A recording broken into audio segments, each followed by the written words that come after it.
Welcome to Hidden Empires, the channel that uncovers the untold stories of self-made billionaires. From toy sellers to tech visionaries, from forgotten failures to global empires, we reveal the strategies, risks, and turning points that built fortunes. Ever wonder how we went from physical media to streaming services being the dominant force in our living rooms?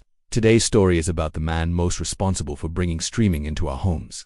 Anthony Wood was born in England in 1965 and raised in Georgia, USA. From an early age, he loved tinkering, taking things apart and putting them back together to see how they worked. This hands-on approach to learning continued into adulthood while attending Texas A&M University. He designed and built his own alarm system. He then went on to design car and office security systems before his big breakthrough. By the late 1990s, digital video recorders or DVRs were just beginning to enter the market. But the bulky, expensive machines required technical know-how and didn't offer viewers any new features. Seeing an opportunity, Wood assembled a team to design the Replay TV, a DVR that allowed viewers to pause live TV and even skip forward through commercials, all for around $300. It was years ahead of its time, but by the time it launched in 1999, the major television networks had filed several lawsuits against the device and its technology. Replay TV was brilliant, but the legal challenges were too much for the small startup, so in 2002 it was sold to a larger company. Although the Replay TV ceased to exist, the experience gave Wood key insights about the future of home entertainment. First, viewers wanted more control over their content. Second, cable companies would eventually lose their stranglehold on delivering video to homes. But the question was, what exactly did that mean? As the early 2000s rolled on, the home entertainment market was shifting. DVD sales were booming, but physical media was already starting to look outdated. Meanwhile, internet speeds were improving and broadband adoption was growing. But streaming video was still clunky and unreliable.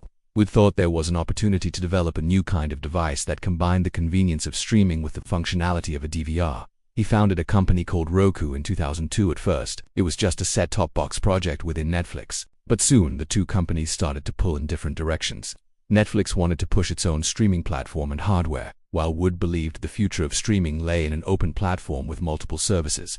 In 2008, he spun Roku out as its own independent company and started looking for investors. Convincing people to invest in streaming was tough because the technology and market weren't quite ready yet. Most folks had no idea if anyone would ever watch long-form video online. YouTube was still mostly cat videos and grainy clips.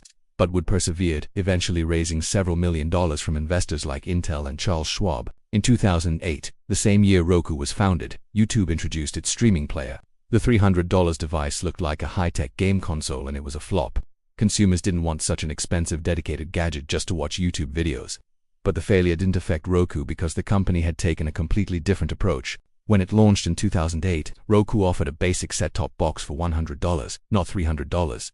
But the real genius was in the software. Instead of betting the company on one video platform, Wood made Roku an open platform where dozens of streaming services could coexist. Netflix, Hulu, Amazon Prime Video, and later Disney Plus could all sit side by side on the same device. And that neutrality meant that Roku was the best place for consumers to access all of their favorite shows in one spot. As a result, Roku exploded in popularity. But after the initial hype died down, the growth of streaming hardware slowed significantly.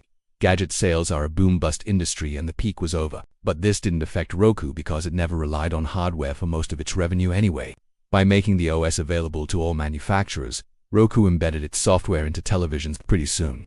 Smart TVs became the norm and the average consumer didn't even realize that they were using a Roku operating system. The company also monetized by offering free channels with advertising and by licensing the Roku OS to TV manufacturers.